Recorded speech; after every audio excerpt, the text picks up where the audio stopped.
habilidades blandas en puestos de dirección. ¿De acuerdo?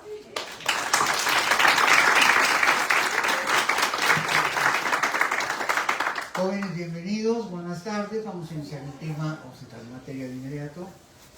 Simplemente quiero comentarles que vamos a estar en Facebook y en el canal de YouTube, por si después les sirve esta conferencia para la preparación de exámenes o actividades dentro de la materia.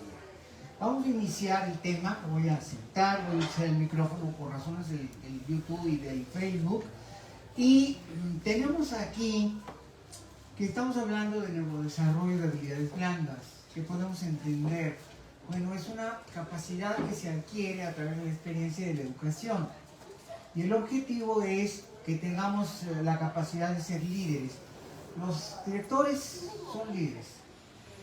Las personas son las que hacen a las empresas, a las organizaciones. En realidad, son las personas las que generan el capital humano y las capacidades de transformación y desarrollo en cualquier organización empresarial o gubernamental o de cualquier índole. Entonces hay que entender esto para decir, bueno, estamos en un momento de la historia en donde es importante entender que la gerencia corporativa y la administración requieren de ciertos conocimientos y de ciertas capacidades para sacar buenos resultados y alinear la visión de cada quien con la visión empresarial, con la visión organizacional, con la visión que se tiene dentro de un proyecto de empresa o de organización para lograr un objetivo común que está formado por eso, por personas. Vamos a iniciar, vamos a ver las primeras imágenes. Voy a hacer una breve introducción de toda la historia de la humanidad. Vamos a decir que la dirección es en realidad simple y sencillamente una manifestación o forma del liderazgo. El ser humano desde las cavernas ha tenido líderes. Cuando andaban en el neolítico tras el hombre de Tepexpan y se tenían que unir 20 o 30 cazadores para lograr el objetivo que era matar al animal y después comerlo, eso allá por el siglo XIV a.C., los últimos mamuts que hubo en el Valle de México, pues evidentemente el hombre de Tepexpan de hace 14.000 años tenía que tener algunas estrategias y alguna estructura de pensamiento para convertir el poder del humano tan frágil ante una bestia de aquellas características. Imaginen un elefante es grande, un mamut era del doble, pues imagínense cazar a este tipo de bestias. Pero hacerlo significaba garantizar la comida por 30 días de toda una comunidad. El hombre, por lo tanto, tuvo que dar estrategias y desarrollar habilidades y destrezas para lograr los objetivos de la supervivencia. No había Walmart, no había Chedraui, no había dónde ir a comprar la carne, entonces había que ir a cazar al animal. Esto es evidente. Seguimos adelante. La historia de la humanidad es un proceso continuo, según Yuval Noah Harari, en su afamada obra de Animales a Dioses. Se trata de 3 millones de años, porque hace 3 millones de años el ser humano ya habitaba el mundo en un lugar de África que se llama Uruguay. Ahí es el origen, la cuna de la humanidad. Es decir, que en su origen todos fuimos africanos. Y desde África se fue propagando la población al resto, llegando a América, pues ahí por el año 48.000 antes de Cristo, es el último continente que iba a formar parte del Ecúnome. Ecúnome es la parte habitada de la geografía natural por el ser humano. Entonces el Ecúnome se incorpora muy tardíamente. México alrededor del año 32.000 a.C. y los últimos humanos llegan a la Argentina por allá por el siglo XIX, es decir, por el casi 20.000 años tardaron en bajar y llegar hasta la Patagonia. Seguimos adelante.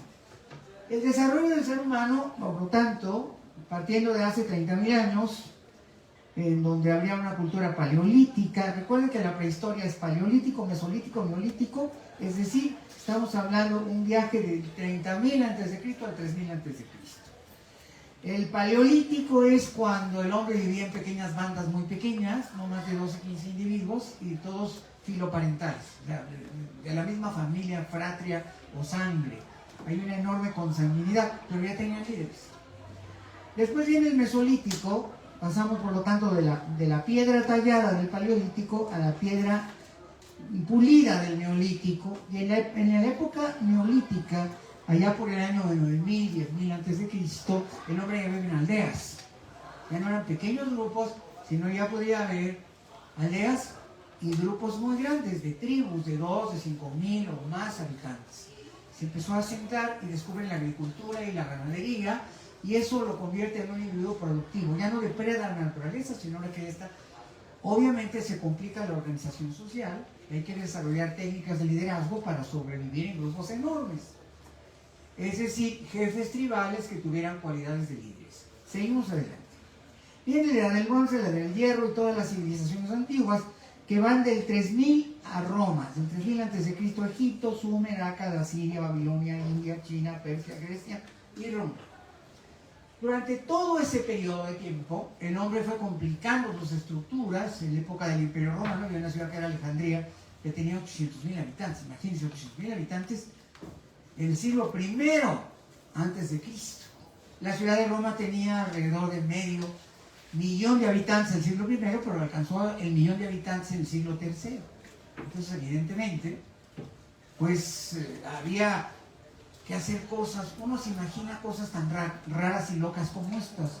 Los edictos de Julio César. Solamente en la madrugada podían los comerciantes traer sus productos y surtir sus tiendas. Había tiendas, por supuesto. En Roma había 30.000 tiendas en el centro de Roma.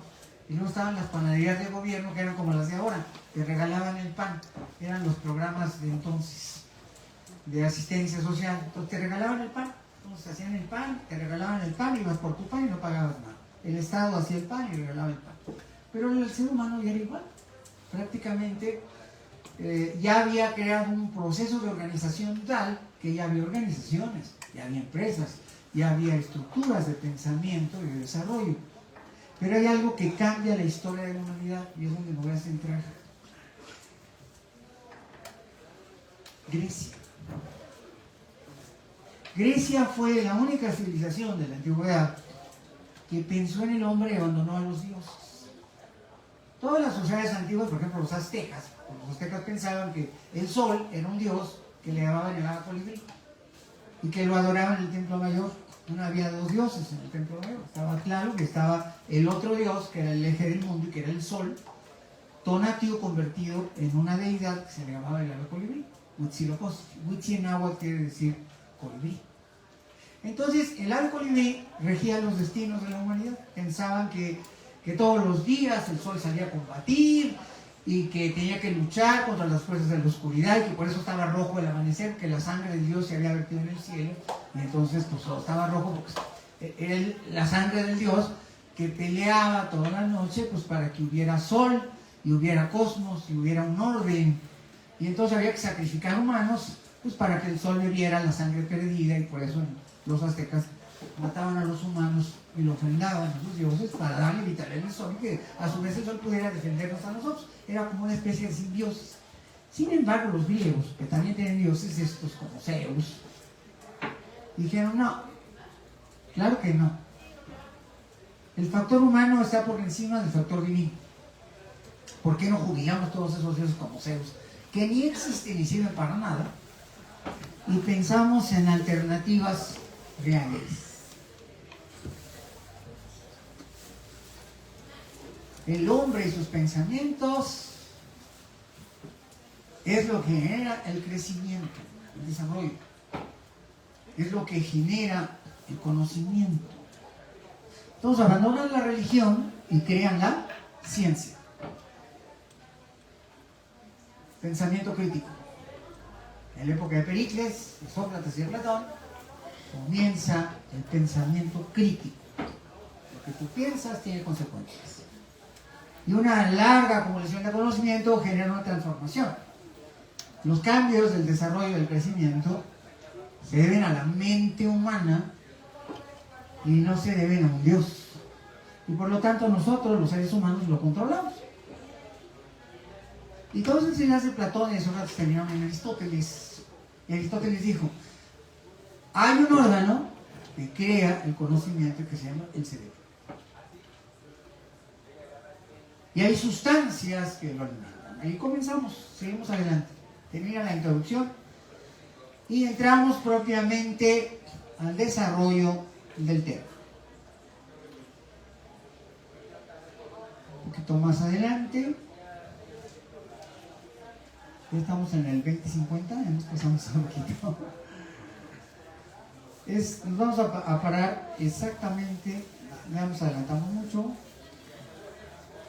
poquito más, vamos a buscar la parte de Aristóteles, Sócrates, Platón y concretamente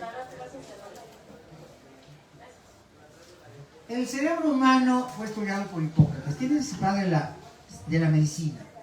Es un hombre común, pero empieza a deducir, a razonar,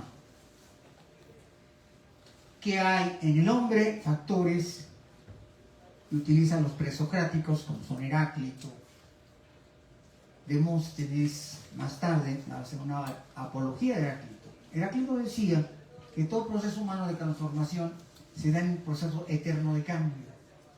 Entonces Hipócrates dice, esto vamos a aplicarlo a la medicina, al ser humano.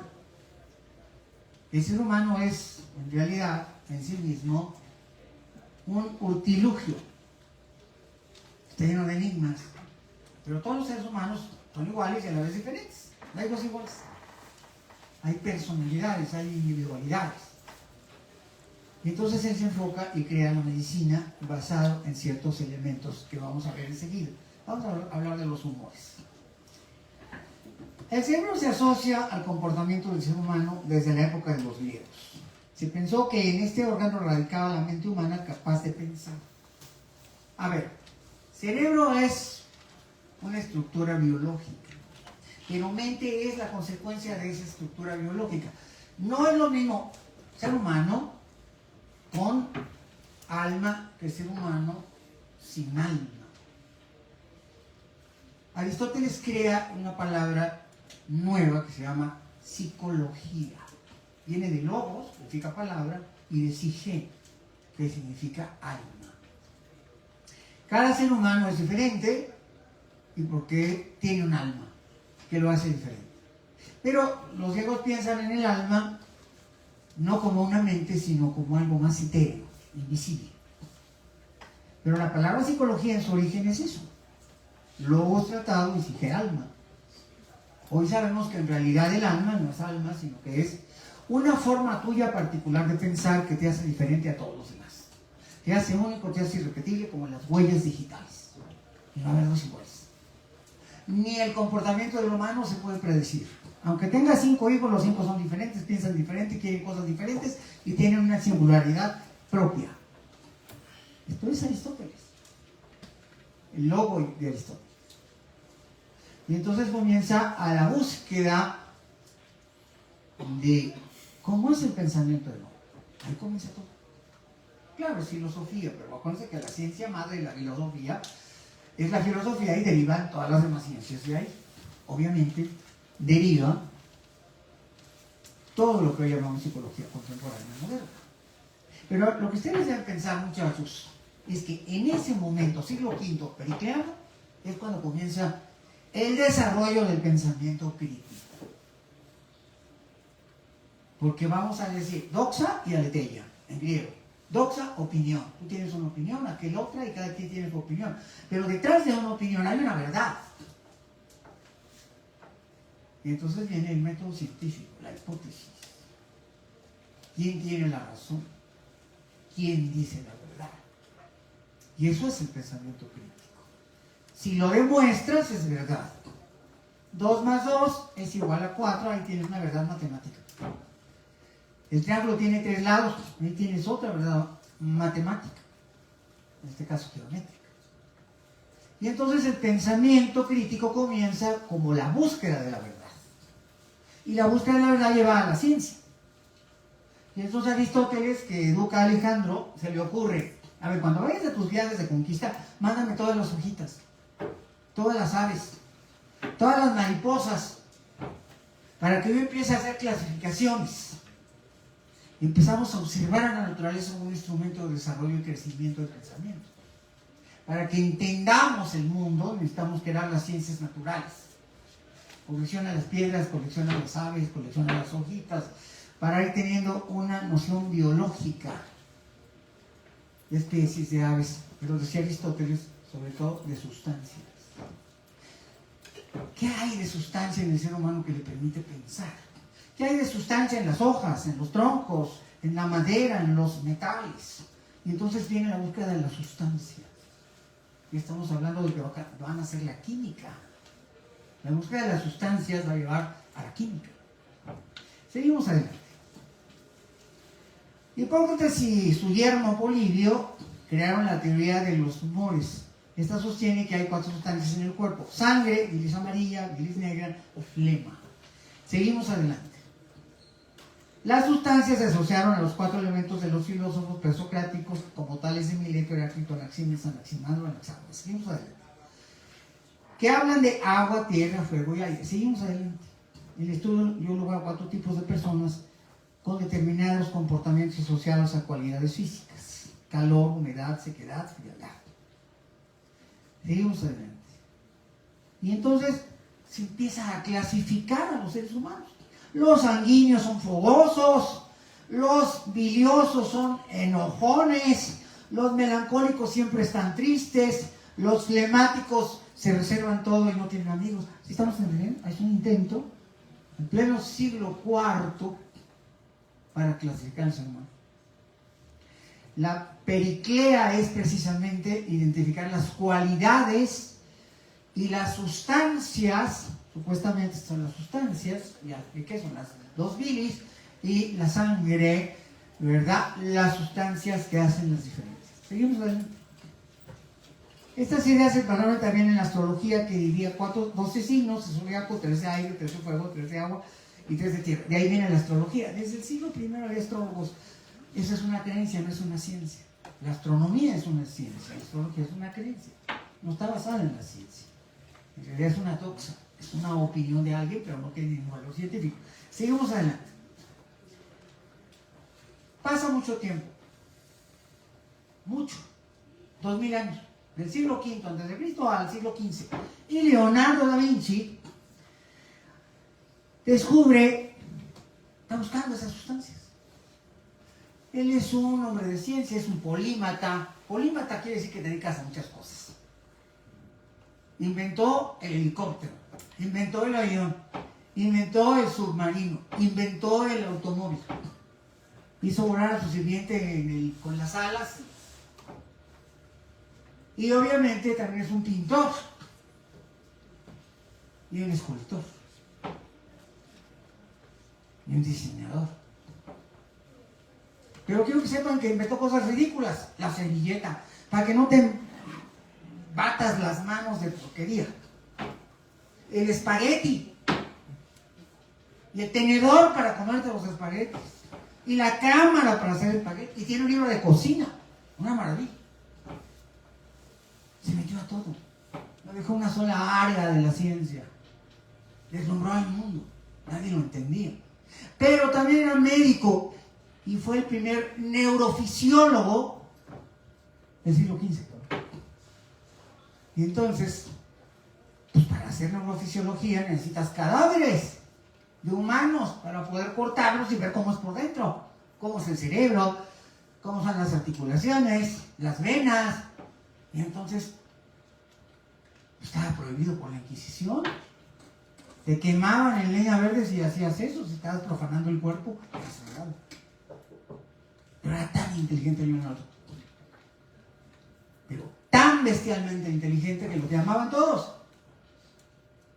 César Borgia le dijo: vente y diseñame unos venenos, porque quiero matar a mis enemigos, que nadie se dé cuenta. Pero tenía ética y le dijo: no, a mí, mira, Lucrecia y tú, muchas gracias, pero yo no le entro. Y salió huyendo. Y se fue a refugiar al Vaticano con el Papa León X. Y el Papa León X le dijo: ya, deja de hacer cosas raras. Y entonces dentro del Vaticano conseguía los cadáveres y los disectaba dentro del Vaticano. Y empezaba a hacer los dibujos, las arterias, las venas, los lóbulos cerebrales, los tejidos. 500 dibujos nos dejó. Digo, sobre el cuerpo humano, nos dejó más de 28,000.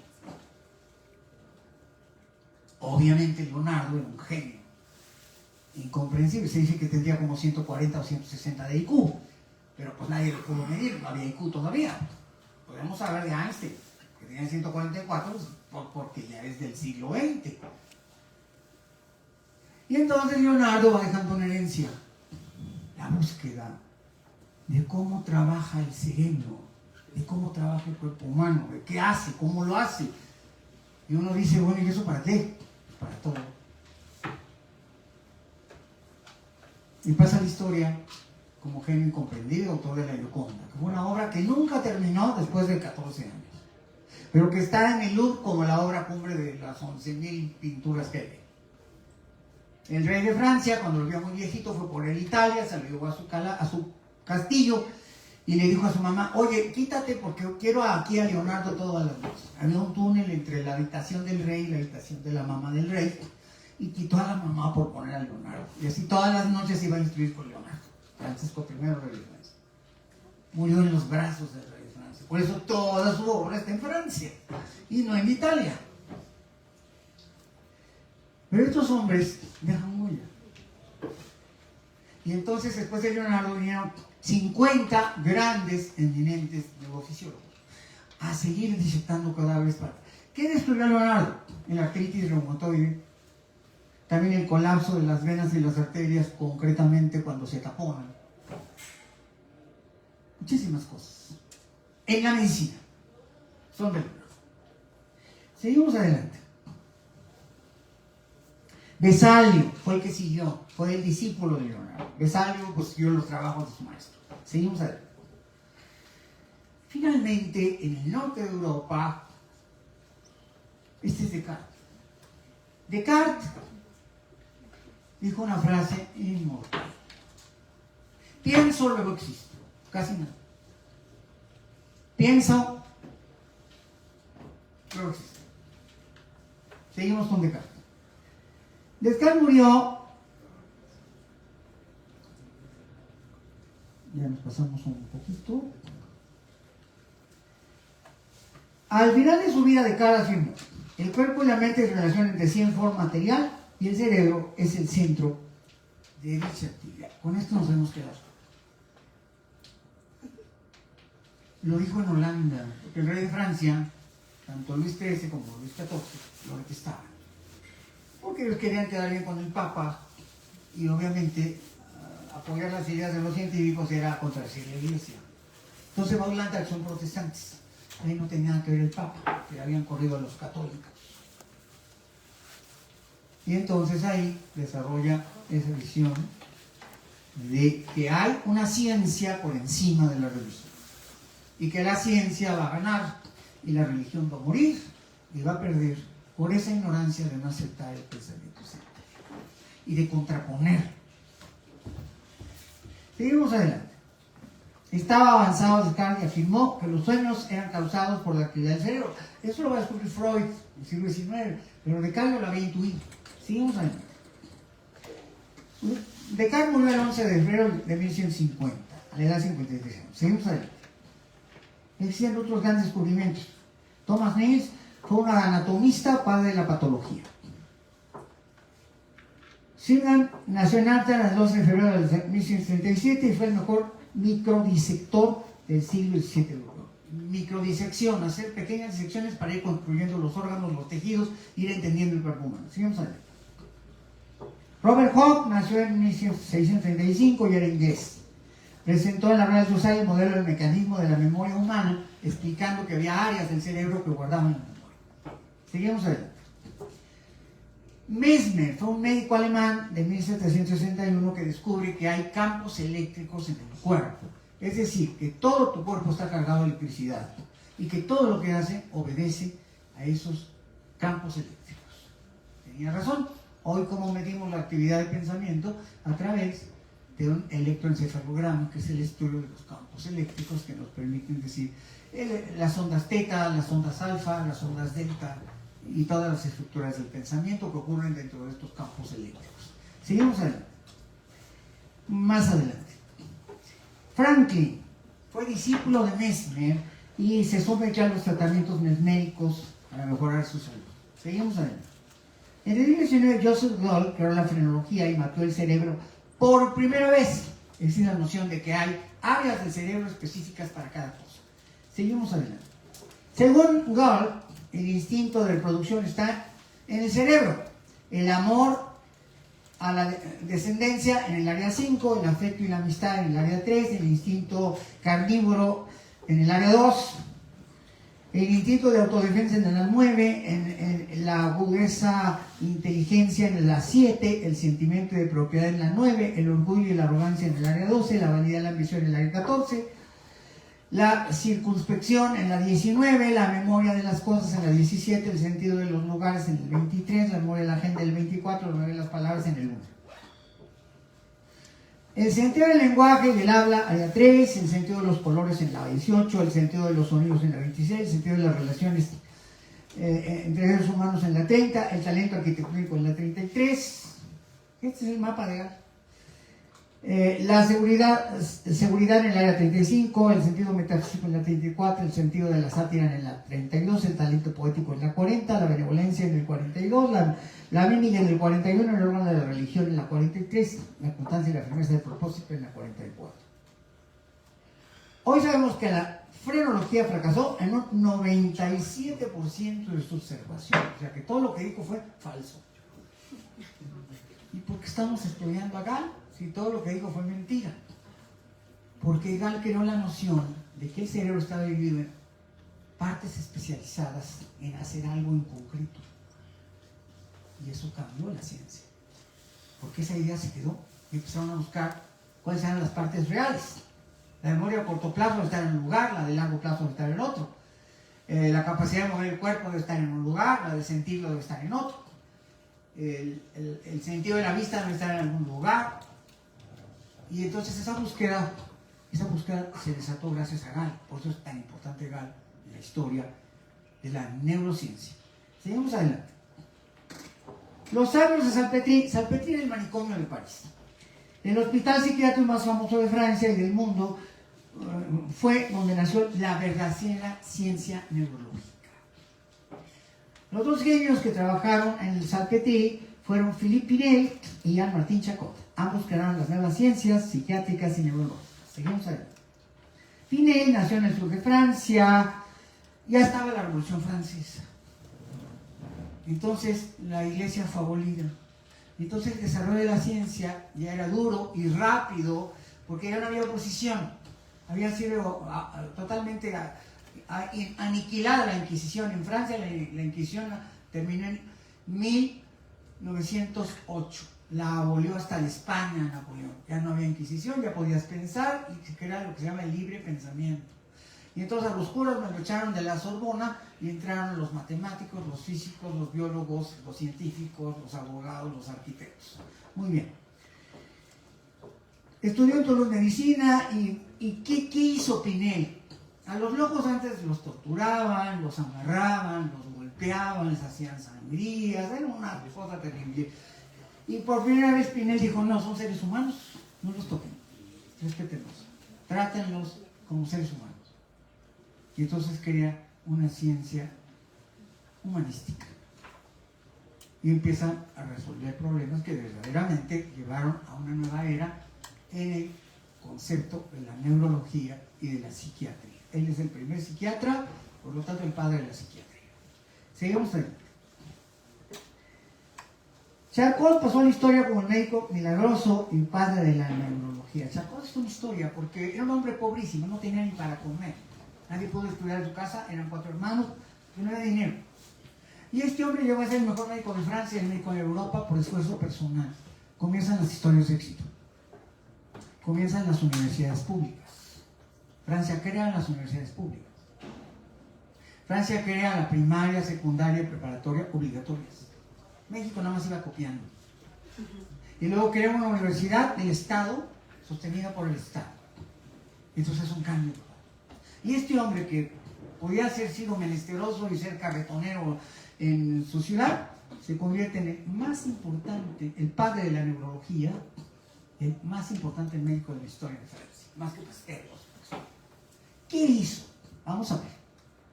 Hizo estudios de la enfermedad de la histeria, que entonces era un padecimiento que muchos médicos no entendían y no reconocían. La palabra histeria viene de hister, útero. Seguimos adelante. Así que pensaba que era una enfermedad solo de mujeres, pero Charcot demostró que también los varones la padecen. Hoy se llama neurosis, es el nombre moderno. Eres un neurótico. Charcot dijo que todos eran histéricos. Freud dijo que todos somos neuróticos, y es cierto, todos somos neuróticos. Ahorita voy a explicar lo que es la neurosis. Seguimos adelante. Charcot descubrió que la histeria podía atacar hasta a los hombres muy valientes y a los militares. También descubrió que el ataque de histeria podía ser causado por un trauma o un hecho concreto, sobre todo en los primeros años de la vida. Seguimos adelante. Charcot hacía curaciones llamadas milagrosas, ya que utilizaba la hipnosis como vía para curar la histeria y sus consecuencias como la parálisis y la analgesia. A ver, voy a explicar eso rápido. Sigmund Freud es un médico que estudia en Viena, se entera de Charcot y va desde Viena a verlo a París. ¿Por qué eran curaciones milagrosas? Porque llegaban los ciegos y Charcot les curaba la ceguera y volvían a ver. Llegaban los cojos y Charcot les curaba la parálisis y volvían a caminar, y decían, eso no lo hizo Jesucristo. Pero él descubre que todas las enfermedades tienen un componente emocional y otro orgánico, y que por lo tanto tu ceguera puede ser orgánica o puede ser emocional. Y si es emocional, sí se cura con hipnosis. Y si es orgánica, no. Necesita cirugía y drogas y otras competencias. ¿Sí estamos entendiendo? Y entonces eso abre la gran puerta para entender que la mitad de nuestras enfermedades son somatizaciones y no son reales. Producto de la neurosis, o sea, de lo que se llama entonces la histeria. Ah, te duele el estómago, pero no es lo que comiste, es el miedo que tienes al examen. Y te da chorrillo doble 2 días. Pero es por miedo. Entonces hay un componente emocional en esa enfermedad. Tus cefaleas pueden ser por muchas, un dolor de cabeza, puede ser orgánico, lombrices, parásitos. O puede ser el examen. Está somatizando el dolor de cabeza por el miedo a reprobar el examen y las consecuencias que esto puede tener. ¿Sí estamos entendiendo la importancia que tiene Charcot? Sí, fascinante. Bueno, entonces Freud se va con Charcot. Charcot le pasa su modelo y Freud se pone a trabajar en los trabajos de Charcot y dice, a ver, dice, ya sé, hay una parte de la mente humana que es el consciente y otra parte que es el inconsciente. El inconsciente es donde están las emociones y el consciente es donde están los pensamientos, y son diferentes. Y sigue con su trabajo, y va a inventar el psicoanálisis. Freud estudió en París en el hospital de Salpêtrière, al lado de Charcot, y tomó de su maestro la idea del inconsciente. Seguimos adelante. Freud nació el 6 de mayo de 1856 en Austria, murió el 23 de septiembre en 1939 en Londres. Con Freud nace la teoría de la personalidad freudiana, el yo, el superyo y el ello. ¿Qué es eso? Vamos a verlo en un modelo. Bueno, en lugar de una mente, lo que descubre es que tienes 3 mentes, Es decir, no eres uno, eres 3 en uno. Es como la Trinidad. Padre, Hijo, Espíritu Santo, tú eres igual. Yo, superior y ello. El lado izquierdo de tu cerebro está gobernado por el yo fuerte. Ahí dice, una parte de la personalidad de llamó Freud, el yo, el consciente, es el yo. Y está gobernado desde el lado izquierdo del cerebro. Pero hay una parte donde está el super yo, que son tus aspiraciones idealísticas, tus valores, que crees en el bien, en el amor, en la pareja, crees en el crecimiento, en el desarrollo, en el éxito, crees en la humanidad, en el poder infinito que tiene el hombre que puede planear sus metas y luego alcanzar sus sueños. ¿Sí se entendió? Eso es el superior. El yo es tu realidad, lo que es. El superior es lo que sueña hacer. Pero hay una parte que se encarga de destruirte y no dejar que logres nada, que se llama el ello. Y en el ello hay 3 fuerzas. En el ello están las emociones duras. Ya estamos entrando al tema. Emociones duras. Están tus pulsiones, ¿Cuál? La pulsión sexual. Te enamoras, ¿no? Y padeces y al hoyo. Fin de la historia. Quería tener una brillante carrera, pues se casó a los 19 años, nunca pudo lograr nada. Se convirtió en máquina de trabajo para sus hijos. Pero las pulsiones tienen que ver con las adicciones. Consumo de drogas, fentanilo, opioides, marihuana, la que sea. O con algunas adicciones que ni siquiera tienen que ver con sustancias, sino que son simplemente conductas. Se volvió ludópata y nomás quiere estar jugando.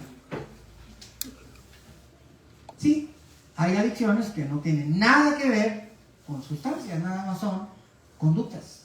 Y pueden ser peores que las otras, que ser alcohólico o drogadicto. Puedes tener, por ejemplo, perversiones sexuales. Y te gustan los niños de 10 años. Terminas en la cárcel, por supuesto. Y puedes tener ataques sexuales, pues porque tienes ese problema, es una enfermedad de la mente. Y por lo tanto, pues tu vida valió queso, se deshizo. Si no conoces eso, pues entonces ya no puedes predecir tu vida. Tú tienes que saber cómo es tu inconsciente, concretamente qué pulsiones tienes. Si no estás perdido, para eso sirve el psicoanálisis. Ahí va el paciente. Ah, caray, ¿yo soy eso? Sí, eso es. Salen horrorizados del psicoanálisis. Pero ya saben y ya lo están trabajando, pues para que no les haga daño. ¿Y estamos entendiendo? Hay una parte secreta de ti que ni tú conoces. Es tan secreta que ni tú la conoces. Es que yo no sabía, pues ya sabes. Es el trabajo de Freud fantástico. Ahí nace la psicología. El gran psicólogo del siglo XIX, que cambia todo, es Freud. Y nos dice, el inconsciente cambia todo. Ya no eres dueño de tu vida, no es cierto. Tienes una parte de tu vida. Pero tienes que darte cuenta que la personalidad es dinámica. O sea que el yo se relaciona con el super yo y con el ego. Por ejemplo, del super yo viene la culpa. Le dice a tu mamá una cosa horrenda. Pero es tu mamá. La amas. Pero se pelearon. Porque uno se neurotiza y dice cosas que no piensa. Y dijo, no te quiero. Una vez una señora en mi consultorio. Oiga, doctor, mi hijo me dijo que me odia. ¿Qué edad tiene? 13 años. Ah, sí, todos los niños de 13 años dicen eso. No se preocupe, señor.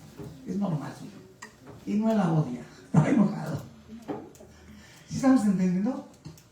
Sí, la mitad de las cosas que decimos no son ciertas. Son coraje. Ese es el trabajo del ego. Lo dijiste por coraje. No lo sientes. Nomás lo dijiste. ¿Estamos entendiendo claramente? Se está poniendo el tema interesante. Seguimos adelante. El yo lo puedo controlar y es lo que sí controlo o creo que lo controlo. El yo razona. Imagínate tener un jefe que no controle su carácter y que te insulte en el trabajo. Eso es la carencia de habilidades blandas. ¿Sí se entendió? Si no tienes habilidades blandas, no controlas tu carácter. Te desquitas con la gente. No con el que te la debe, sino con el que tienes abajo en la jerarquía. Se llama patear hacia abajo. Humillar al que depende de ti, porque tú te sientes que tienes control y poder sobre ese y lo humillas. ¿Se entendió? Pésimo director, ese no sirve para nada, que se vaya a otra cosa, que no destroce lo que no puede construir. ¿Estamos entendiendo? Y comienza el tema. Y cuando estamos en neurosis, o sea, alterados emocionalmente, pues si no estamos educados para ser directores o gerentes, pues vamos a salir bailando, no vamos a durar mucho. ¿Sí estamos entendiendo esa parte? Entonces las organizaciones no tienen reglas precisamente para que esas habilidades blandas se eduquen y que por lo tanto no dañen a la organización, a los objetivos de la organización, al desarrollo humano de la organización, porque los seres humanos en realidad son el activo principal de las empresas y organizaciones. Ese talento humano es lo que hace valiosas a las organizaciones. Y entonces tiene que haber políticas, tiene que haber manuales, tiene que haber ética, y tiene que haber normas de convivencia en las organizaciones. Y por lo tanto, esto se tiene que cuidar de manera rigurosa. Seguimos adelante. El ello es lo que se puede desbordar, romper, me puede destrozar, me arrastra. Pues son pulsiones, sensaciones y emociones. No es lo mismo. Pulsiones son conductas adictivas o agresivas o antisociales. Esas son las pulsiones. Las sensaciones son las cosas que siento cuando hago algo. Hay personas que cuando maltratan o humillan a los demás sienten bonito. Son enfermos mentales. Disfrutan hacer daño, disfrutan herir. A estas personas se les llama, dentro de las organizaciones, un factor crítico. En realidad son personas antisociales. No deberían estar en la organización, hay que expulsarlas. Son conflictivas, llevan el conflicto por dentro, porque el conflicto no lo tienen con las personas, sino con ellos. A esta disfunción se le llama distonía. Hay personas eutónicas y distónicas. Las que sus conflictos personales no dañan a la organización son las eutónicas. Los que tienen conflictos personales que descargan en la organización son distónicas, le hacen daño a la organización y deben ser eliminadas porque son una amenaza para todos, pero además ellas se siguen enfermando. ¿Sí estamos claros? No saben ustedes los casos que ha atendido del ejército y de la marina. Llegan las muchachas, jovencitas bonitas, y los oficiales las humillan, las maltratan, las marginan, las discriminan, porque no quieren complacerlos sexualmente. Es terrible, ¿eh? Yo tuve más de 100 casos en mi consultorio. O sea, es terrible. Y en la policía es igual. Sí, estamos en el mundo real. Bienvenidos al mundo real. Obviamente, en todas las organizaciones hay gente vertical, de ética intachable. Pero también hay los otros que están ahí y que existen. ¿Sí estamos claros? Y que son hostiles a la organización porque tienen problemas no han sido resueltos. Son problemas de ellos. Son problemas de personalidad, y así se les llama. De cada 10 personas, una es antisocial. Pero si llega jefe, imagínense nada más qué goleada le va a poner a ese grupo social que depende. ¿Sí está claro? No, en la Armada y el Ejército me van a entregar cosas aterradoras. Porque tenemos que trabajar con ellos. Obviamente, pues por eso lo sé. Porque he trabajado activamente con el Ejército Mexicano, con la Marina, con Naciones Unidas. He trabajado en gobierno pues 20 años y me las sé todas, ¿eh? Entonces es muy importante decirlo. Seguimos adelante. Diferencias entre controlar y razonar. El yo piensa y actúa. El ello actúa y luego piensa. Fíjense qué interesante. Primero te digo cualquier tarugada y luego me arrepiento y te voy a pedir perdón. No, cuate, tú estás enfermo y necesitas ayuda psicológica. Y luego eso se lleva en el matrimonio y es una relación de pareja de terror. No nada más vas a terminar divorciado, sino odiando a tu expareja. Y si hay hijos en medio, pues se los llevan de frente. El odio entre los padres genera un dolor inmenso, infinito en los hijos. Cuando hay un divorcio, el secreto no es estar juntos o no. El secreto es generar un divorcio funcional y no un divorcio disfuncional. Yo le digo a mis pacientes en terapia, sepárense, porque es mejor. Pero nunca le digan a su hijo, odio a tu papá, o odio a tu mamá, porque eso es desgarrar el tejido interno del inconsciente de cada hijo. Y tienen que tomar lugar, tienen que pelear y llevarse el divorcio también ellos, a las entrañas. Y es un daño terrible y genera generalmente grandes trastornos. Entre ellos, la autoestima se rompe, se quiebra. Está bien, no lo hicieron, fracasó el matrimonio, pero que no fracase la familia. Son dos niveles, nada que ver una cosa con la otra. No, y también he visto divorcios muy funcionales, en donde ellos se llevan muy bien, cada quien anda con su nueva pareja, pero no discuten, no son agrios, no son violentos, no son agresivos. Esas son habilidades blandas. Esas son las habilidades blandas. Quiero que lo tengan bien clarito. La ética por encima son habilidades blandas. La ética lo rige todo y entonces genera conductas socialmente aceptables, funcionales y bienhechoras para las organizaciones. Y la organización puede ser la casa, la familia. ¿Sí está claro? Seguimos adelante. El eje es el centro de las pulsiones, que son reacciones rápidas y duras.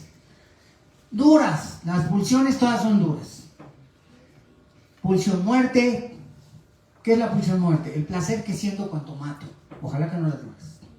Pero de 10 soldados, 3 la tienen. Les gusta matar y disfrutan matar. Así es ese mundo.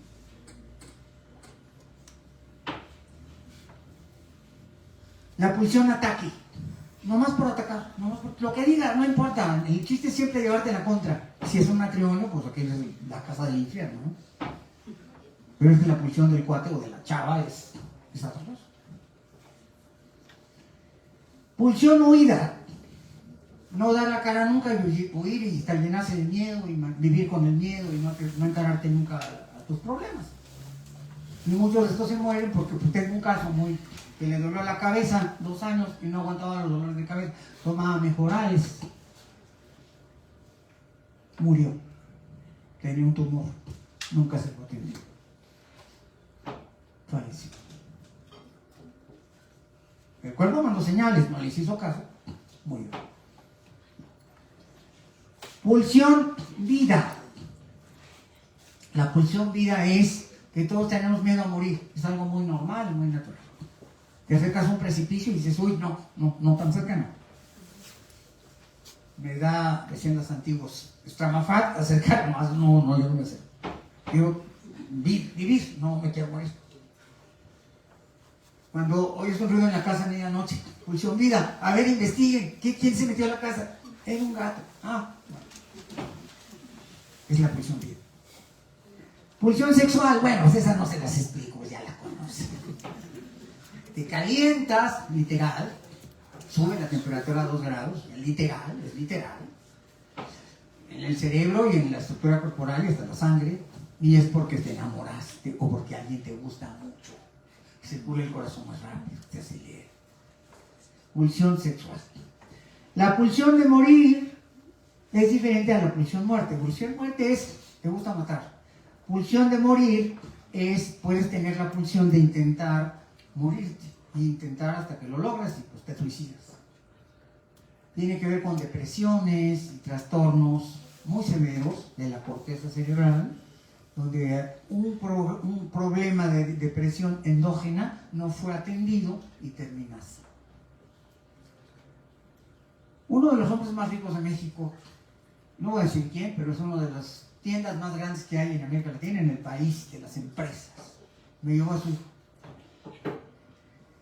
de 34 años. Me había intentado 4 veces el suicidio. Las 10 fortunas número 1 de México, imagínense quién. Y pues yo hice todo lo que tenía que hacer a nivel de darle una batería con neurólogos, con psiquiatras, con psicoanalistas. Se fue a la India con un chamán, regresó y se mató. Y aunque tengas todo el dinero del mundo, porque este lo tenía, era dueño del país, te libras de la pulsión de morir, cuando está muy arraigada en el inconsciente. La pulsión territorial, esa es terrible porque son los celos. La tenemos desde niños. Acuérdense que de niños le decíamos a nuestros hermanitos, no toques mi cuaderno, no toques mi mochila. ¿Se acuerdan? Ya cuando creces dices, no toques mi novia. Si no, que me encargo de acabarte para que te alejes. O sea, todos tenemos un territorio en el cual fluimos, al cual pertenecemos, y desgraciadamente las personas tienden a convertir a otras personas, cosa indebida y poco ética, o nada ética, convertir a las personas en tu territorio. Pues será tu mujer, pero no te pertenece, es un ser libre. Cuando no está entendido eso, se vuelven celotípicos y arruinan sus matrimonios. Y hasta porque el aire pasa, andan buscando al Sancho, que nada más está en su imaginación. ¿Es un problema que tiene? La celotipia. Bueno, esto para no ir a lo que son las pulsiones. Pulsión ganar, los que no saben perder, y si no arrebatan, no, pues esa gente son narcos, es evidente. La pulsión poseer, arrebatar, la pulsión dominar, someter, la pulsión, bueno, un jefe que tenga esa pulsión, pues hace garras a su personal. La pulsión envidia, esa es terrible. Y todo de envidia, hasta el pasto de la casa del vecino es más bonito que el tuyo, porque tu problema no tienes en la mente, no en el pasto. La pulsión de odiar, rechazarlo todo, de discriminar, de marginar, la tiene Trump contra los latinos. La pulsión de superioridad o inferioridad, esa es muy común desgraciadamente, pero si alguien llega a una organización, tiene un poder de mando importante y tiene esa bronca, pues va a destrozar a la fuerza laboral y al talento. No puede llegar. Las empresas deben tener, yo soy psicólogo organizacional, es otra de mis maestrías, y precisamente la psicología organizacional es la que se enfoca en que esto no sucede en una organización. Hay indicadores, hay test, hay maneras de saber para que no pase. ¿Sí está claro? Porque son altamente destructivas y bajan la productividad de la organización. ¿Sí está claro? Vamos entonces adelante. Las cuestiones más que pensamientos son arrebatos emocionales asociados a sensaciones y emociones. Es lo que sienten cuando lo hacen. Las emociones trabajan en el cuerpo por la acción de los neurotransmisores. Los neurotransmisores son las sustancias químicas que andaban buscando los griegos desde la época de Hipócrates. Pero pues obviamente nunca las encontraron, faltaban miles de años de desarrollo científico. Pero hoy sabemos que la dopamina está asociada a la alegría, al placer. Entonces, hay personas que son dopaminérgicas, que hacen un test y ven, este individuo es dopaminérgico, ¡contrátalo! El jefe ideal. Entonces van a buscar dopaminérgicos. Porque son proactivos, son amables, son humanos, tienen valores, crecen con el gusto. ¿Qué tiene un dopaminérgico atrás? Le da alegría que los demás triunfen, que los demás crezcan. Le da alegría que los demás sean felices en las organizaciones. ¿Sí me explico? Es un perfil químico. ¿Cómo tienes ese rango? Pues la sangre, una prueba de sangre, no en los laboratorios del Chopo. Aquí en México no se hacen en la UNAM y en el Poli, y nada más hay 2 máquinas en todo el país para perfiles. ¿Estamos claros? O sea, no es de que voy ahorita al Chopo y ahí me hacen. No, no funciona así. Serotonina. Entonces va a haber líderes dopaminérgicos que se alegran de la alegría de los demás. Serotoninérgicos, que son resilientes y sabios y que tienen inteligencia emocional para actuar y ser prudentes en lo que hacen. Los de oxitocina son las personas que despiertan su ternura, y esto se busca mucho en los hospitales con la enfermería. Las mejores enfermeras van a ser las oxitocinérgicas, que tienen un gran sentido humano de ver al desvalido y cuidarlo, arroparlo. Es toda una estructura al respecto. Acuérdense que esto es nuevo, es una neurociencia nueva, viene, es lo que va a venir, pero después va a ser, como ya les expliqué en otras ocasiones, la inteligencia artificial, salvar al planeta, la ecología, y esto es lo que viene en la gerencia, en la administración, en las ciencias administrativas. Esto es lo que viene: inteligencia artificial, sustentabilidad, las empresas que no sean sustentables se van a morir, y obviamente humanismo, el humanismo neurocientífico, porque ahora ya tenemos cómo medirlo. Antes no teníamos cómo medirlo, ahora sí tenemos cómo medirlo. Seguimos adelante. La ira, así como hay estos perfiles positivos, están los negativos. El iracundo es adrenérgico, la adrenalina domina sus procesos. La guerra, la testosterona, los testosterónicos. De cada 100 asesinatos, 72 los cometen hombres.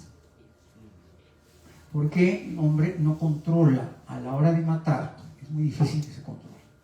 La mujer sí. Porque la mujer no tiene testosterona. La carga de testosterona en el cerebro femenino es poquitita, el 12% comparada con la del varón. Esto es muy malo para las policías y para el ejército, porque imagínense, a la hora de ir a pelear, pues no voy a mandar mujeres que no tienen testosterona, pues porque sería ridículo. ¿Sí está claro? Entonces ahí los voy a poner en áreas donde no requieran eso y den utilidad a sus capacidades, porque las capacidades son infinitas y también se requieren. pero hay que pensar. ¿Sí está claro? Hay un perfil masculino y un perfil femenino en la química del pensamiento, en cómo actúa la conciencia y la conducta. Y la violencia está relacionada con la noradrenalina. De esto hay mares de tinta, hay mares de estudios. Ya no es nuevo, ya tiene más de 25 años en el mundo. Obviamente los ejércitos se rigen ya con estas herramientas. Ya los ejércitos modernos tienen a la IA y los drones, la tecnología de drones sería, y es con lo que hacen la guerra. Y en la parte neurocientífica, los mandos, comandos, funciones, va a venir todo de este lado. Y obviamente la parte, ya les expliqué, de que en la cadena de valor tú agregues valor con respecto a la huella de carbono. Son las tres cosas que bajar la huella de carbono de las organizaciones. La empresa que no quiera bajar la huella de carbono queda fuera. La borran de la cadena de valor. Porque si no, me hace daño lo que tú estás haciendo. Si yo soy Chedraui y te estoy comprando un producto y tú me vendes el producto y no tienes programas ambientales y estás haciendo nada por el calentamiento global y no disminuye tu cadena de carbono, yo ya no te puedo comprar. Porque el banco ya no me va a dar créditos. Porque va a estar todo amarrado por normas y leyes. Entonces las empresas que estén fuera de la huella de carbono ya no tienen ámbito ni a nivel financiero, los bancos no les prestan, los gobiernos los cierran. Viene durísimo, ¿no? La parte ambiental viene durísimo, durísimo. Ninguna empresa que esté fuera de las cadenas de valor que no esté mitigando la huella de carbono va a sobrevivir, porque las van a eliminar. No van a poder seguir en la cadena de valor. Vamos a seguir adelante. El modelo de Plutchik es un gran científico que crea un modelo de emociones para que vean ustedes las diferencias. Éxtasis, alegría, serenidad son emociones blandas, conductas y actitudes blandas, admiración, confianza, aprobación, interés, anticipación, vigilancia. Eso tiene que ver con emociones blandas y conductas blandas. Y, por ejemplo, terror, miedo, temor, enfado, ira, furia son emociones duras y por lo tanto habilidades duras. No quiere decir que no se usen. Claro que si yo estoy en la policía del SWAT, pues tengo que manejar las duras. Ningún SWAT va a funcionar si no aterroriza al otro. Trabajan con narcos, matan narcos. Pues obviamente tienen que manejar las emociones duras y tienen que manejar las habilidades duras. En la guerra, pues así es. Mientras más duro, más eficaz. ¿Sí estamos entendiendo estas partes? Seguimos adelante. Se sugiere usar el modelo de tipos de pensamiento de Ned Herman para facilitar la integración. A ver, aquí tenemos. Ned Herman descubre que hay 4 tipos de grupos de personalidad. Los rojos, que son positivos, afirmativos, intrépidos y asertivos. Los azules, que son objetivos, prudentes, analíticos, son como científicos. Estos son como apostadores, como el Checo Pérez. Sí, tienen que ser, los buenos empresarios tienen que ser como Checo Pérez. Porque la empresa es arriesgan. De 10 empresas que se abren, 8 fracasan. Entonces los empresarios son los que emprenden. Se juegan el todo por el todo y dan la cara y luchan por un proyecto. Todos son como el Checo Pérez, que se está arriesgando cada vez que se sube a la máquina, que en una curva quede. ¿Sí estamos entendiendo? En realidad el capitalista, el verdadero capitalista, el verdadero emprendedor, el verdadero empresario, pues va al riesgo. Obvio. Y entonces tiene que ser rojo, tiene que ser asertivo, tiene que ser interpretativo, afirmativo, positivo y echarle ganas. Pero en cambio, al lado tiene a un contador, a un administrador que debe ser azul, para que maneje los números, para que haga la talacha de la organización y del negocio. Objetivo, prudente, analítico, sin prejuicios, pues tiene que ser un contador, un administrador. Es la función azul, que es el que planea y el negocio lo maneja, lo administra. Es el jeque de las decisiones básicas del orden común de todos los días. El otro decide las cosas grandes de trascendencia, como si le entramos o no le entramos a comprar esto o aquello, pero el que administra y el que hace el papeleo de diario, el que mueve la pluma y escribe la letra chiquita, pues es el contador, el administrador. Luego están los alegres, que son inspiradores, energéticos, optimistas. Los amarillos son los que hacen amigos, son los de Facebook, son los carismáticos, los de relaciones públicas, los humanos y sumamente buenos administradores en el sentido del capital humano. Los que les llaman influencers, los que les llaman esos loquitos que andan por ahí dando conferencias de motivación. Sí, estamos claros, pero son básicos, son importantes para el impeachment y para darle color y la parte humana de estimular. Claro, hay manipulación, claro, ya sé, ¿verdad? Pero son los coach, ¿no? Les llaman coaching, son esos. Y luego están los verdes, que son los que hacen innovación y desarrollo. Y están como que en la parte del rediseño y la creatividad. Crean los nuevos diseños, crean las nuevas fórmulas, registran las nuevas patentes, están redireccionando y están creando valor, una enorme cantidad de valor a través de innovación y desarrollo. Y la innovación es fundamental en todo.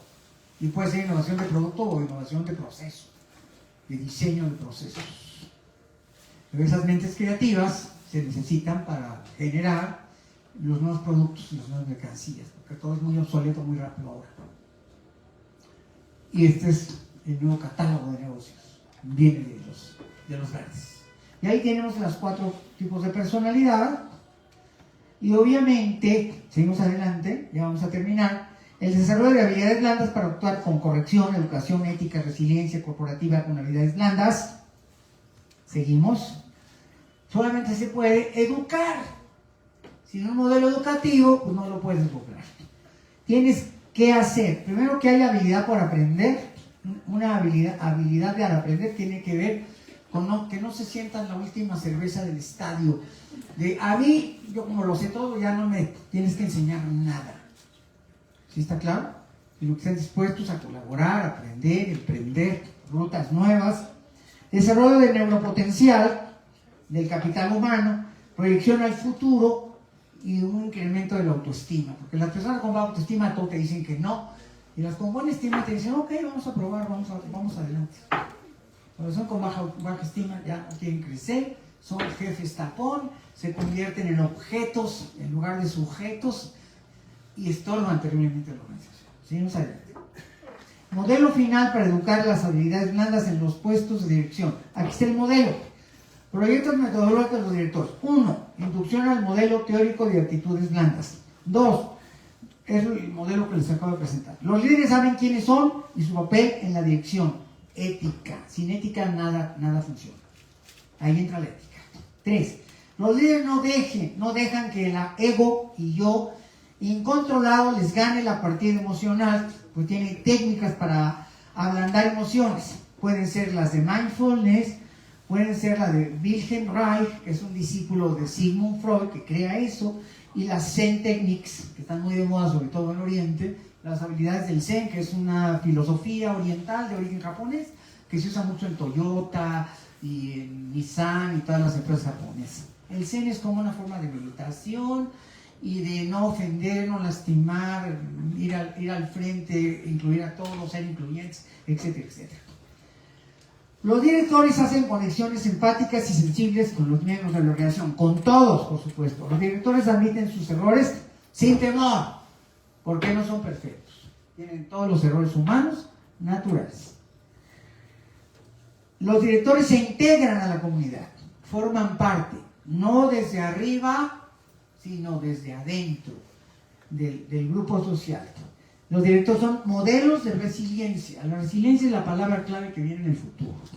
La resiliencia es, una persona es gordito o gordita y quiere bajar de peso. ¿Qué hace para bajar de peso? Pues resiliencia. Les voy a decir lo que hace: a joderse y a aguantarse. Y a cerrar la boca. ¿Sí se entiende? Eso es resiliencia. Eso es ser resiliente. Un don que tenían los romanos del siglo III, o Marco Aurelio, el emperador.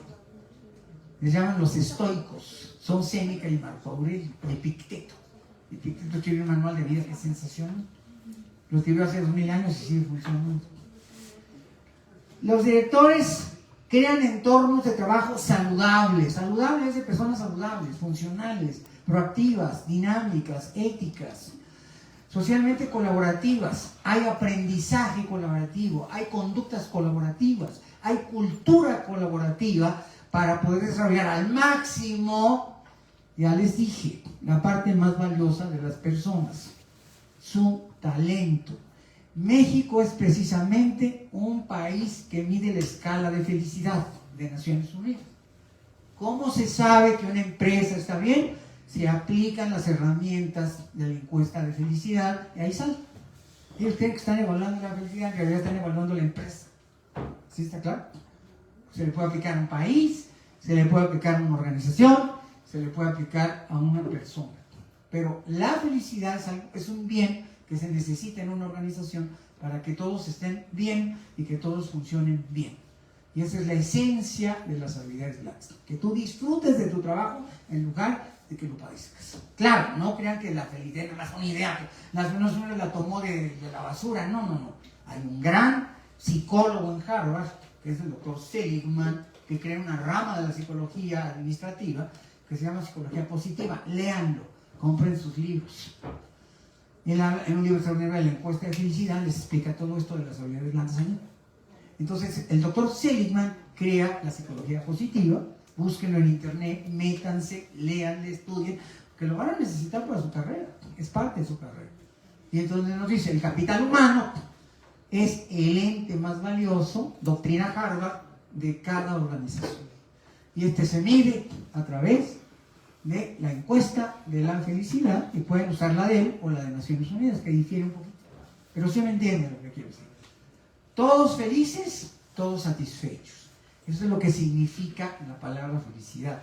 El nivel o grado de satisfacción humana y humanística que tiene una organización para poder competir en un entorno tan complicado como la guerra económica que se viene y que ya empezó, y que es la guerra de los aranceles. Entonces, son doctrinas de organización que hay que seguir, que hay que entender, y son básicas. Y en su formación, en una de las mejores universidades del mundo, que es la UNAM, ustedes tienen que estar al día y conocer de todo esto. Así que se me ponen a leer psicología positiva del doctor Seligman. ¿Sí estamos claros? Seguimos adelante. Ya vamos a acabar. Los buenos directores se integran, crean oportunidades, son incluyentes. Incluyentes es todas las inclusiones, que si son morenitos, porque aquí en México estamos todavía muy agobiados por todas las cargas culturales del indio muerto y del indio vivo. Ay, Cuauhtémoc, el emperador, ay, que los aztecas. Pero nada más porque eres morenito, te discrimina. Nada más porque eres morenito, vales menos. No, ¿qué pasó? Somos seres humanos, no tenemos piel. Color de la piel no hace ninguna diferencia. Si tú eres un líder de una organización de estas características, no debes hacer ninguna diferencia, ni por género, ni por color de piel, ni por preferencia sexual, o algo parecido. O porque es de la 4T y tú eres anti-4T, tampoco. Todas esas polarizaciones destruyen a las organizaciones, no aportan, y sí, en cambio, minan. Y todavía, créanmelo, todavía las mujeres ganan menos en las organizaciones. Todavía no es totalmente incluyente la sociedad mexicana. Porque no hay que tengamos una presidenta, aún así, estamos muy abajo, Hay un diferencial del 15, 20, 30% en sueldos y salarios. Bueno, y en el ejército les platico. En esas organizaciones duras es más complicado la cosa. En las grandes empresas es diferente, pero sí había una dominación del género por el patriarcado y obviamente no hemos alcanzado el nivel. Estamos en camino, reeducando a las nuevas organizaciones y a las nuevas generaciones, pero no hemos alcanzado. También hay, así como hay discriminación por género y discriminación por preferencias. De varios tipos, no nada más las sexuales, todas las preferencias. Y también hay discriminación hasta por regiones. Por ejemplo, los de Chihuahua dicen, haz patria, mata un chilango. Así como se lo digo. Te lo digo porque yo soy de allá. Y como yo ya estoy acá hace 30 años o 40, me dicen, el chilango. No soy chilango, soy de acá. Y cuidado como me ofendas, porque estás ofendiendo a México. No somos el lugar, el pueblo, el barrio, somos todo el país. Y me lo pongo como lazo de cochino. Pero tienen esto todavía. Y no nada más en Chihuahua, todo el norte. Eso debe ser eliminado de una sociedad saludable. Los yucatecos, los yucas también son así, ¿eh? Son peculiares. Los regios ni les platico. Los jalisquillos, pues también tienen lo suyo, en fin. Eso debe ser eliminado. Los buenos directores integran y crean oportunidades, son incluyentes, manejan la psicología positiva del modelo Seligman. Seguimos adelante. Otras herramientas útiles para lograr las habilidades blandas son las sociointeligencias de Gartner, los sombreros para pensar de Bono, los talleres de Tecnovoz y pautas de comunicación de la tecnocomunicación, que es otra ciencia nueva del grupo de las neurociencias administrativas. Y bueno, pues estamos llegando al final, esta es la última, ¿verdad? Hemos llegado al final, espero que esta sea una aportación que les deje claro no solamente cómo tratar, sino cómo ustedes toleren ser tratados. No toleren el maltrato jamás. Por supuesto que no lo provoquen, no lo practiquen, pero tampoco lo toleren jamás. Y así construiremos una mejor sociedad, una mejor empresa y una mejor nación. Muchas gracias.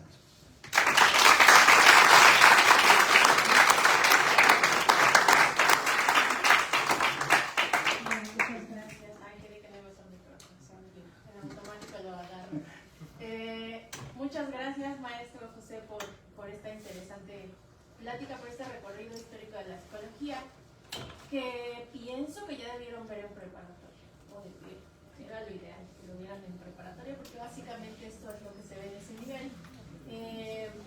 Les invito a que participen en los talleres que oferta el Centro de Orientación Educativa y la unidad de género de aquí de la facultad, porque están relacionados con el desarrollo de estas habilidades blandas. Tenemos un grupo de psicólogos muy profesionales y preparados aquí que les puedan ayudar a complementar estas clases. No sé si alguien tenga alguna duda o una pregunta. Si no preguntan o no entendieron nada, o lo saben todo, les conviene preguntar. No mordemos, ¿verdad? No comemos humanos. Ok, bueno. Pues maestro, me va a permitir leer el reconocimiento que preparamos.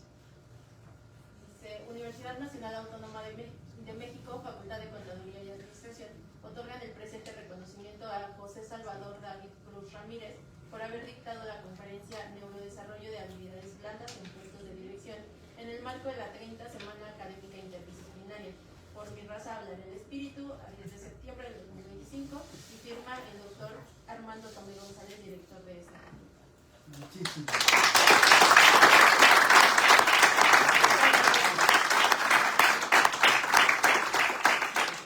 Muchísimas gracias, los invitamos a seguir participando en las actividades de la semana